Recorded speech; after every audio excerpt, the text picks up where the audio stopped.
అన్నిటికన్నా ముఖ్యంగా belt and road initiative అని సిపెక్ అని చెప్పి ఈ గ్లోబల్ సౌత్ ని ఎక్కి తొక్కేద్దాం, డామినేట్ చేద్దాం అనే చైనా వ్యూహాన్ని ఇండియా ఎలా కౌంటర్ చేసి చెక్ పెడుతుందో మీకు క్లియర్ గా అర్థమైపోతుంది. చైనాని కౌంటర్ చేయాలన్నా ఇటు పక్క డొనాల్డ్ ట్రంప్ గారు కూడా మొత్తం అబ్జర్వ్ చేస్తుంటారు. ఈ మహాసాగర్ ప్రాజెక్ట్ ఏంటి, రూపీ డినామినేటెడ్ ఎంఓయూస్ ఏంటి, ఇదంతా ఆయన వేస్తున్న టారిఫ్లు కూడా ఒక చిన్న message. Mahasagar mutual and holistic advancement for security and growth across regions. ఈ ఇనిషియేటివ్ ఏదైతే ఇండియా లాంచ్ చేసిందో మారిషియస్ తో, చైనాకి చాలా పెద్ద దెబ్బ. ఇన్ఫాక్ట్ మనం దీని గురించి మాట్లాడినప్పుడు కూడా ఇండియన్ అప్రోచ్ కి చైనీస్ అప్రోచ్ కి ఎంత డిఫరెన్స్ ఉంటుందో మీ కళ్ళకు కట్టినట్టు క్లియర్ గా అర్థమైపోతుంది. ప్లస్ నరేంద్ర మోడీ గారు ఇండియాని రిప్రజెంట్ చేస్తూ 8 MOUs సైన్ చేశారు. అది షీ జిన్పింగ్ కి ఎదురుదెబ్బగా డొనాల్డ్ ట్రంప్ కూడా. గిర్ మిటియాస్ అనే పదాన్ని మీరు ఎక్కడైనా విన్నారా? దాదాపు 2 centuries back 19th centuryలో early 1800s లో ప్రపంచం అంతా స్లేవరీ బ్యాన్ అయిపోయింది. అప్పట్లో మొరీషియస్ బ్రిటిష్ అండర్ లో ఉండేది. దాదాపు 10 లక్షల లేబర్ ని అగ్రిమెంట్ల మీద సంతకాలు చేయించుకుని అగ్రిమెంట్ లో ఏ ఉందో కూడా వాళ్ళకి తెలియదు. మార్కెట్ వాల్యూ కన్నా 10 రెట్లు డబ్బులు తక్కువ ఇచ్చి మరి వాళ్ళందరినీ షిప్ లెక్కించి తీసుకొచ్చారు మొరీషియస్ కి. అందరూ భారతీయులే, బీహార్ నుంచి, యూపీ నుంచి, తమిళనాడు నుంచి. దానికన్నా ముందు చాలా తక్కువ పాపులేషన్ ఉండేది మొరీషియస్ లో. అప్పుడు కూడా తమిళ వాళ్ళు వచ్చారు. బట్ ఇక్కడ పాయింట్ ఏంటంటే అగ్రిమెంట్ల మీద వేణు ముద్రలు పెట్టించుకొని స్లేవరీ బ్యాన్ అయిపోయినా కూడా బానిసల్లా మన భారతీయులను తెచ్చి లాంగ్ అవర్స్ పనిచేయించి ఫిజికల్ గా కొట్టి అత్యాచారాలు చేసి చాలా దారుణంగా ట్రీట్ చేశారు అప్పటి బ్రిటిషర్స్. यहाँ झूठ बोलकर लाए गए, दर्द मिला, तकलीफ मिली, धोखा मिला.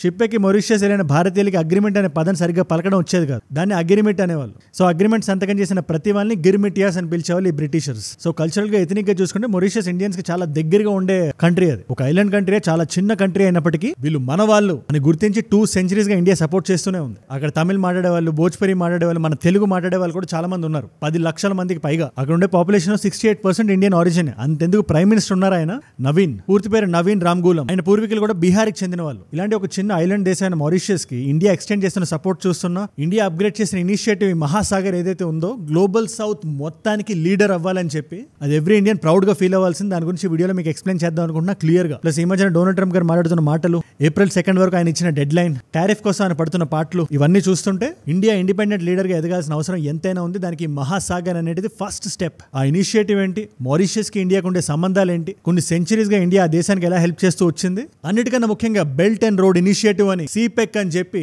ఈ గ్లోబల్ సౌత్ ని ఎక్కి తొక్కేద్దాం, డామినేట్ చేద్దాం అనే చైనా వ్యూహాన్ని ఇండియా ఎలా కౌంటర్ చేసి చెక్ పెడుతుందో మీకు క్లియర్ గా అర్థమైపోతుంది. అండ్ ఇలాంటి ఇంపార్టెంట్ వీడియో నా సైడ్ నుంచి మీకు రోజుకి ఒకటి వస్తుంది, ఎవ్రీ సింగిల్ డే. మనకి లోకల్ గా జరిగే విషయాల నుంచి నేషనల్, ఇంటర్నేషనల్ ప్రతిదీ అందరికీ అర్థమయ్యే విధంగా సింప్లిఫై చేసి 10 నిమిషాల్లో మీ ముందు పెట్టేస్తా. కొత్తగా వచ్చిన వాళ్ళు ఎవరున్నా కింద కనబడే సబ్స్క్రైబ్ బటన్ నొక్కి పెట్టుకోండి. సబ్స్క్రైబ్ చేశారుగా, డన్. సింపుల్ లాంగ్వేజ్ లో మహాసాగర్ అంటే ఏంటంటే నేను ఎదుగుతాను, నాతో పాటు నువ్వు కూడా ఎదగాలి అని ఇండియా తీసుకునే ఇనిషియేటివ్. నరేంద్ర మోడీ గారు సెకండ్ టైం రావడం మారిషియస్ కి ఆన్ ద నేషనల్ డే. 10 సంవత్సరాల క్రితం ఇదే March 12th ఆయన వెళ్ళారు. అప్పుడు సాగర్ ఇనిషియేటివ్ లాంచ్ చేసింది. దాన్ని అప్గ్రేడ్ చేసేది మహాసాగర్. అప్పట్లో సాగర్ ఓన్లీ ఇండియన్ ఓషన్ ని టార్గెట్ చేస్తే ఇప్పుడు ఈ మహాసాగర్ గ్లోబల్ సౌత్ మొత్తాన్ని టార్గెట్ చేస్తుంది. మీకు జియోపొలిటికల్ గా చిన్న క్లారిటీ రావాలంటే మీరు వరల్డ్ మ్యాప్ తీసుకోండి. జనరల్లీ ఏవైతే కంట్రీస్, కాంటినెంట్స్ నార్త్ లో ఉన్నాయో, నార్త్ అమెరికా అవనివ్వండి, కెనడా అవనివ్వండి, యూరోప్ అవనివ్వండి, రష్యా అవనివ్వండి, అవి మేము డెవలప్ అయిపోయాం.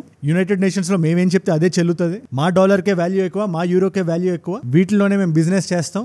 వేరే ఏ దేశమైనా మేము ఏం చెప్తే అది వినాలి, వాళ్ళకి వేరే ఆప్షన్ లేదు, మేము చెప్పేదే రూల్, మేము చేసేదే చట్టం అనే ఒక జోన్ లో వాళ్ళు ఉంటారు. దానికి విరుద్ధంగా ఈ గ్లోబల్ సౌత్ కంట్రీస్ ఏవైతే ఉన్నాయో వాటిని డెవలపింగ్ కంట్రీస్ లాగా, ఇంకా ఆఫ్రికన్ కంట్రీస్ ఇవన్నీ పువర్ కంట్రీస్ అని, ఈ కంట్రీస్ ని వరల్డ్ స్టేజ్ లో సెకండ్ బెంచ్ లోనే కూర్చోబెడతారు. గ్లోబల్ సౌత్ లో అసలు ఏ కంట్రీస్ ఉన్నాయన్న డౌట్ మీకు వస్తే మీరు ఒకసారి మ్యాప్ ని క్లియర్ గా చూడండి. లాటిన్ అమెరికా ఉంది, ఆఫ్రికన్ కంట్రీస్ ఉన్నాయి, సౌత్ ఈస్ట్ ఏషియన్ కంట్రీస్ ఉన్నాయి, మారిషియస్ లాంటి కంట్రీస్ ఉన్నాయి, ఇండియా కూడా దాంట్లో భాగమే. కానీ ఈ వేరే కంట్రీస్ అన్నిటితో కంపేర్ చేస్తే జియో పొలిటికల్ గా కొంచెం స్ట్రాంగర్ కంట్రీ. అండ్ ఇండియా దగ్గర ఎప్పుడు 2 చాయిసెస్ ఉంటాయి. డిప్లొమాటిక్ గా కూడా ఒక స్ట్రాటజిక్ పొజిషన్ లో ఉంది. ఇప్పుడు యూఎస్ లాంటి కంట్రీ అవనివ్వండి, రష్యా లాంటి కంట్రీ అవనివ్వండి, ఇండియాని ఒక మంచి ఫ్రెండ్ లాగే చూస్తాయి. ఈ దేశం ఎథిక్స్ చాలా బాగున్నాయి, ప్లస్ వీళ్ళు చాలా స్ట్రాంగ్, ప్లస్ వీళ్ళు చాలా నిర్దిష్టమైన నిర్ణయాలు తీసుకుంటున్నారు, plus we can't beat around the bush. మనం డొంక తిరిగి మాట్లాడలేము, ఇక్కడ కొంచెం జాగ్రత్తగా ఉండాలి అనే ఒక మెసేజ్ మనం పంపిస్తున్నాం. అఫ్ కోర్స్ ఇప్పుడు డొనాల్డ్ ట్రంప్ గారు టారిఫ్ గిరిఫ్ అని చెప్పి April 2 వరకు డెడ్ లైన్ ఇచ్చారు. బట్ ఓవరాల్ గా డెవలప్డ్ కంట్రీస్ దగ్గర హెల్ప్ తీసుకుంటూ వాళ్ళకి స్ట్రాటజిక్ ఎలా ఉండొచ్చు ఇండియా చేస్తుంది. బట్ దానికి అదనంగా ఈ సెకండ్ ఆప్షన్ ఏదైతే ఉందో దానికి తాళాలు ఓపెన్ చేసింది. అదేంటంటే కొంచెం weaker sections of the countries ఏవైతే ఉన్నాయో, చైనా లాగా డెట్ ట్రాప్ డిప్లొమసీ చేసి డబ్బులు తిరిగి ఇవ్వలేరని తెలిసిన అప్పులు ఇచ్చేసి, ఇవ్వకపోయేసరికి పోర్ట్లు, ల్యాండ్లు లీజులకు లాగేసి, మొన్న శ్రీలంక శ్రీలంకలో ఒక పోర్ట్ ఏరియా మొత్తాన్ని 99 సంవత్సరాలకి తీసేసుకుంది. అది ఎంత స్ట్రాటజిక్ అడ్వాంటేజ్ అనుకుంటున్నారు చైనాకి. చైనాకి కూడా ఈ శ్రీలంక లాంటి కంట్రీసే టార్గెట్స్ లా కనబడతాయి. ఇన్ఫాక్ట్ మారిషియస్ మీద కూడా గుంటనక్కలా కన్నేసి ఉంది. దానికి రీజన్ ఏంటంటే మారిషియస్ చాలా స్ట్రాటజిక్ లొకేషన్ లో ఉంది. ఇండియన్ ఓషన్ లో మెడగాస్కర్ కి ఈస్ట్ లో ఉంటుంది ఆ లొకేషన్. ఎనీవే శ్రీలంకలో పోర్ట్ పేరు హంబన్ టోటా పోర్ట్. అది ఇండియాకి చాలా పెద్ద దెబ్బ. పోర్ట్ ని చైనా లాగేసుకోవడం అండ్ చాలా అనెథికల్ కూడా. ఒక దేశాన్ని నమ్మించి మోసం చేయడం లాంటిది. అది కాకుండా చైనా పాకిస్తాన్ ఎకనామిక్ కారిడార్ గురించి నిన్నే మాట్లాడాం మనం. పాకిస్తాన్ లో జరుగుతున్న ట్రైన్ ఇన్సిడెంట్ గురించి చెప్తూ $62 బిలియన్ ఇన్వెస్ట్ చేసింది. బలోచిస్తాన్ లో ఉండే మైన్స్ మొత్తం లాగేద్దాం, అక్కడ పోర్ట్లు ఇంటర్నేషనల్ ఎయిర్పోర్ట్లు కట్టేద్దాం, కుదిరితే బలూచిస్తానే లాగేద్దాం అనే జోన్ లో ఉంది చైనా. పాకిస్తాన్ ఎనీవేస్ ఇప్పుడు గిల్లితే గిల్లించుకుంటది. సో టైం చూసి గిల్లేద్దాం అనే ఆలోచనలోనే ఉంది. ఇదే కాకుండా కెన్యాలో మొంబాసా పోర్ట్, జాంబియాలో బ్రాడ్కాస్టింగ్ మొత్తాన్ని చైనా కంట్రోల్లోకి తీసేసుకుంది. ఇవంతా ఈ డెట్ ట్రాప్ డిప్లొమసీ.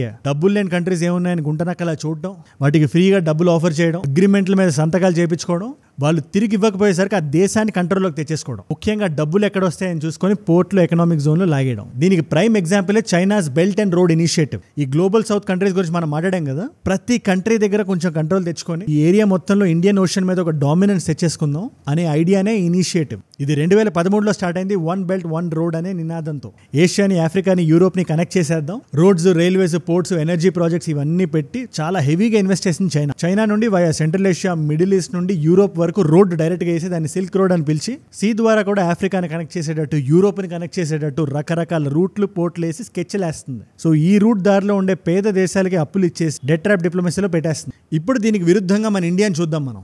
మన ఇండియన్ పాయింట్ ఆఫ్ వ్యూ ఏంటి? మారిషియస్ లాంటి కంట్రీతో డీల్ చేసినా కూడా మన ఇద్దరు స్ట్రాటజీగా పార్ట్నర్షిప్ చేద్దాం, దాంట్లో నేను ఎదగాలి, నువ్వు కూడా ఎదగాలి అనే ఒక మెంటాలిటీ కనబడుతుంది.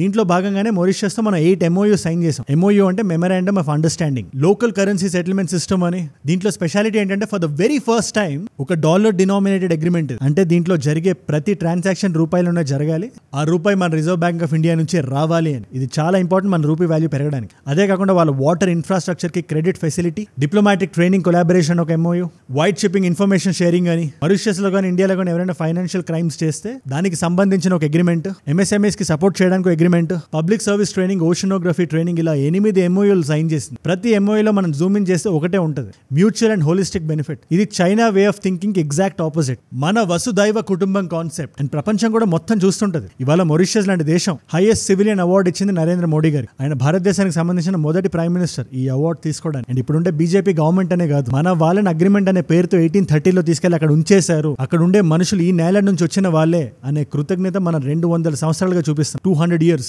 అసలు ఈ నేషనల్ డే వాళ్ళు ఏ రోజు సెలబ్రేట్ చేస్తారు అనుకుంటున్నారు మీరు? March 12th. ఆ March 12th సిగ్నిఫికెన్స్ ఏంటో తెలుసా? 1901లో గాంధీ గారు మారిషియస్ వెళ్ళారు. అప్పటికి ఆయన ఒక లాయర్ మాత్రం. మీరు డిగ్నిఫైడ్ గా ఉండాలి, మీరు సెల్ఫ్ రెస్పెక్ట్ తో ఉండాలి, డిగ్నిఫైడ్ గా ఉండాలని ఒక మాట చెప్పారు. ఆ మాట వాళ్ళు ఎంత సీరియస్ గా తీసుకున్నారంటే ఆయన ఇండియన్ ఇండిపెండెన్స్ స్ట్రగుల్ లో స్టార్ట్ చేసిన ఈ దాండీ మార్చ్ ఏదైతే ఉందో అది స్టార్ట్ చేసిన రోజే March 12th వాళ్ళ నేషనల్ డే. అది పక్కన పెట్టండి. వాళ్ళకి బ్రిటిషర్స్ నుంచి ఇండిపెండెన్స్ వచ్చింది 1968లో. సింపుల్ గా మాట అనేసుకోవచ్చు, వాళ్ళ దేశం వాళ్ళది, మన దేశం మనది, వాళ్ళు కూడా ఇండిపెండెంట్ అయిపోయారు కదా అని. వాళ్ళకి ఇండిపెండెన్స్ వచ్చినప్పటి నుంచి ఇప్పటి వరకు 2 ఫ్యామిలీస్ ప్రైమ్ మినిస్టర్స్ గా ఉన్నారు. అందులో ఒక ఫ్యామిలీ అతనే ఇప్పుడు ఉండే నవీన్ అనే వ్యక్తి. ఆయన తండ్రి ప్రైమ్ మినిస్టర్ గా ఉన్నప్పుడు ఆయన కూడా చాలా గొప్ప ఫాలోవర్ నేతాజీ సుభాష్ చంద్రబోస్ గారికి. ఆయన ఆదర్శాలను అది చదివేవాళ్ళు. ఆయన 1983లో ఆయన గవర్నమెంట్ మీద ఒక కూ అటెంప్ట్ జరిగింది.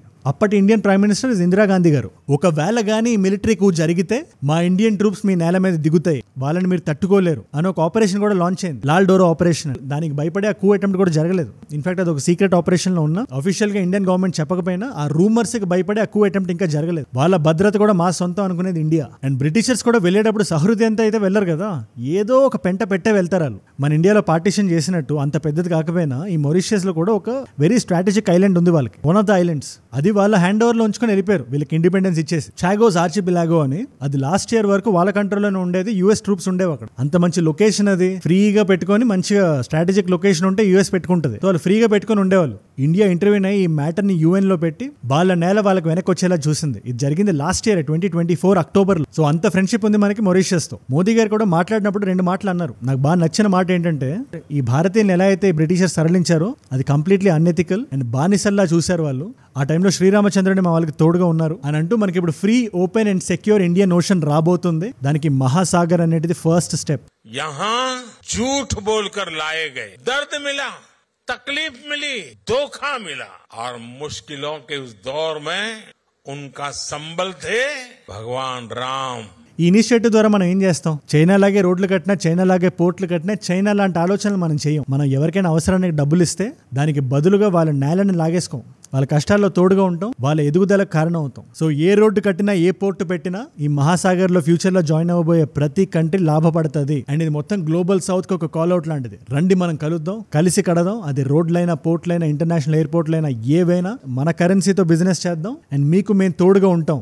డెవలప్డ్ కంట్రీస్ కి, డెవలపింగ్ కంట్రీస్ కి నేను ఒక బ్రిడ్జ్ లా ఉంటా అని ఇండియా అంటుంది. మన గొంతు మేజర్ డెసిషన్ మేకింగ్ జరిగేటప్పుడు తీసుకోవాలి. వాళ్ళు ఒక పాయింట్ రేస్ చేస్తే మనం దాన్ని ఫాలో అవడం కాదు. మన కన్సెంట్ కోసం వాళ్ళు ఎదురు చూడాలి అని ఇండియా ఒక ఇనిషియేటివ్ తీసుకుంటుంది. బడుగు బలహీన వర్గాలకు లీడర్ లా నిలబడాలని చూస్తుంది. ఫ్యూచర్ లో ఇది ఎలా టర్న్ అవుట్ అవుతుందో చూడాలి మనం. అదే కాకుండా అగలేగా అని ఒక ఐలాండ్ ఉంది, మొరీషియస్ కి సంబంధించింది. అక్కడ కూడా మన వాళ్ళు చాలా స్ట్రాటజిక్ ప్లానింగ్ చేస్తున్నారు. ఒక పోర్ట్ అనేది ఒకటి కట్టారు. జస్ట్ ఒక 1000 కిలోమీటర్ల పైన ఉంది మొరీషియస్. ఒక ఎయిర్ స్ట్రిప్, జెట్టి, పోర్ట్ అంతా కట్టుకొని మన ఇండియన్స్ రెడీగా ఉన్నారు అక్కడ. మీరు ఇక్కడ అర్థం చేసుకోవాల్సింది ఏంటంటే, మొరీషియస్ ఉండే లొకేషన్ ట్రేడ్ కి చాలా ఇంపార్టెంట్. ముఖ్యంగా ఎక్స్పోర్ట్స్ ఇంపోర్ట్స్ జరిగేటప్పుడు స్ట్రాటజిక్ మిడ్ పాయింట్ లో ఉంది, ఒక ఇంటర్వెల్ పాయింట్ లో. అలాంటి దగ్గర ఒక జెట్టి, ఒక పోర్ట్ ఉండడం ఇంపార్టెంట్. ప్లస్ చైనాని కార్నర్ చేయాలన్నా వాళ్ళ మైండ్ సెట్ తో కాకుండా మన మైండ్ సెట్ తో అలాంటి లొకేషన్ లో మనం స్ట్రాటజిక్ గా ఉండాలి. మన జెండా పాతాలి, మన బేస్ ఒకటి అక్కడ ఉండాలి. ఇన్ఫాక్ట్ అగలేగానే కాదు, ఎక్స్క్లూజివ్ ఎకనామిక్ జోన్ అని ఏదైతే ఉందో, అంటే మొరీషియస్ దేశం ఇలా ఉంటే దానికి 200 నాటికల్ మైల్స్ వరకు ప్రతి డైరెక్షన్ లో ఇండియా మీకు రక్షగా ఉంటది అని మోడీ గారు హామీ ఇచ్చారు. ఈ ఫ్రెండ్షిప్ ఇవాళది కాదు కదా, 200 సంవత్సరాలది. అందుకే వాళ్ళు చేసుకునే నేషనల్ డే మన దేశానికి సంబంధించిన రోజు. ఆ రోజుకి చీఫ్ గెస్ట్ మన ప్రైమ్ మినిస్టర్. ఈ ఎంటైర్ సిచ్యువేషన్ మీద, మోడీ గారి విజిట్ మీద, ఆయన చేసిన కామెంట్స్ మీద, మన భారతదేశం తీసుకునే స్టెప్ మీద మీ అభిప్రాయం ఏంటి నాకు కింద కామెంట్స్ లో రాయండి. చైనాని కౌంటర్ చేయాలన్నా ఇటు పక్క డొనాల్డ్ ట్రంప్ గారు కూడా మొత్తం అబ్జర్వ్ చేస్తుంటారు. ఈ మహాసాగర్ ప్రాజెక్ట్ ఏంటి, రూపీ డినామినేటెడ్ ఎంఓయూస్ ఏంటి, ఇదంతా ఆయనకు కూడా, ఆయన వేస్తున్న టారిఫ్లు కూడా ఒక చిన్న మెసేజే. ఇన్ఫాక్ట్ April 2 ఆయన ఏ డెసిషన్ తీసుకుంటారు అది మనకు తెలియదు. మనకు తెలిసిందల్లా వాళ్ళ హెల్ప్ మీద మనం ఉండకూడదు. మనం ఇండిపెండెంట్ డెసిషన్స్ తీసుకోవాలి, ఒక లీడర్ లా ఎమర్జ్ అవ్వాలి ఈ ప్రపంచంలో. దీని మీద మీ అభిప్రాయం ఏంటి నాకు కింద కామెంట్స్ లో రాయండి. అండ్ నా వీడియోస్ నచ్చిన ప్రతి వాళ్ళకి చెప్తున్నా, ఇవాళ రేపట్లో మన జాయిన్ బటన్ ఓపెన్ అవుతుంది. ఎవ్రీ సండే 10 AM కి అరగంట నుంచి 45 నిమిషాల ఎపిసోడ్ ఒకటి వస్తుంది. ఆ వారం మొత్తం జరిగిన ఇన్సిడెంట్స్ అన్ని కవర్ చేస్తూ, మీరు రాసిన కామెంట్స్ కి రెస్పాండ్ అవుతూ, న్యూస్ లో కూడా మిమ్మల్ని అప్గ్రేడెడ్ గా ఉంచే ఇండిపెండెంట్ ప్రక్రియ. నా కాంటెంట్ మీద ఇష్టం ఉండే ప్రతి వాళ్ళు ఐ వుడ్ రికమెండ్ జాయిన్ అవ్వండి. Be an OG of AJ. మన మెంబర్స్ అందరూ నా వరకు వస్తే వాళ్ళు ఓజీస్ ఆఫ్ ఏజ్వుడ్. So be a member and I'll see you on Sunday 23rd of March. And మీరు ఇక్కడ దాకా నా వీడియోలో వచ్చారంటే నా వీడియోస్ మిమ్మల్ని ఆకట్టుకుంటున్నాయి అండ్ ఒక వాల్యూ పొందుతున్నారు. Thank you so much for that. మీరు ఇస్తున్న ఈ వాచ్ టైం ఏదైతే ఉందో, మీరు ఇస్తున్న ఈ రిటెన్షన్ ఏదైతే ఉందో, నన్ను ప్రాణం పెట్టి పనిచేయడానికి, ఏ రోజు వదలకుండా వీడియో మీ ముందు తీసుకురావడానికి నన్ను ప్రేరేపిస్తుంది. దానికి యు ఆర్ మై ఇన్స్పిరేషన్, మీరే నా ప్రేరణ. Thank you so much. And ఈ పాయింట్ వరకు వచ్చారంటే సబ్స్క్రైబ్ చేసుకోండి. ఎవ్రీ డే ఒక వీడియో వచ్చేస్తుంది, పెట్టగానే మీ దాకా వచ్చేస్తుంది. సబ్స్క్రైబ్ చేశారుగా, డన్. అండ్ ఇలాంటి వీడియో ఐడియా టాపిక్ నాకు వచ్చి డైరెక్ట్ గా ఇద్దాం అనుకున్నా, నాతో ఇంటరాక్ట్ అవుదాం అనుకున్నా, ఇలాంటి వీడియోస్ ని రీల్స్ లా చూద్దాం అనుకున్నా, లేదా నా లైఫ్ లో నా చుట్టూ ఏం జరుగుతుందో చూద్దాం, Instagram is the way to go. Ajay from Agewood అని ఉంటుంది. Ajay from Agewood 1+ million followers ఉంటారు. You should be able to find me. రెండు వచ్చేయండి అక్కడ కూడా. It's a great way to connect. And 2 complimentary videos పెడుతున్నాను. ఈ పర్టికులర్ వీడియో పాకిస్తాన్ లో ఏం జరుగుతుందని మీలో చాలా మంది అడుగుతున్నారు. దాని మీద ఆల్రెడీ నేను వీడియో చేశాను. ఆ ట్రైన్ ఇన్సిడెంట్ కి సంబంధించి క్లియర్ గా అర్థమైపోద్ది అందరికి. బ్యాక్గ్రౌండ్, ఫోర్గ్రౌండ్ మొత్తం క్రిస్ప్ వీడియో అది. ఆ వీడియో ఇక్కడ ఉంది. లేదా ఈ ట్రంప్ టారిఫ్ గురించి మనం ఈ వీడియోలో చాలా మాట్లాడాం కదా. అసలు ఏంటి ఆ టారిఫ్, ఆయన ఏంటి, ఏం బెదిరిస్తున్నాడు ఇండియాని, దాని పర్యవసానాలు ఏంటి, మొన్న ఈ మధ్యనే $4 trillion లాస్ కూడా చూసింది అమెరికా. దాని గురించి మీరు ఏమైనా తెలుసుకుందాం అనుకుంటే ఆ పర్టికులర్ వీడియో ఇక్కడ ఉంది. మీకు ఏ వీడియో ఇంట్రెస్ట్ ఉంటే ఆ వీడియో చూడండి. అండ్ నేను మిమ్మల్ని మళ్ళీ రేపు కలుస్తాను. మనందరం కలిసి పెరగాలి, కలిసి ఎదగాలి. Let us all grow together. Let us all rise together. Rise above insecurities. Rise above debt trap diplomacies. Rise above hate. Agewood అంటే మనం. జై హింద్, జై భారత్, జై ఆంజనేయ, ఓం నమః శివాయ.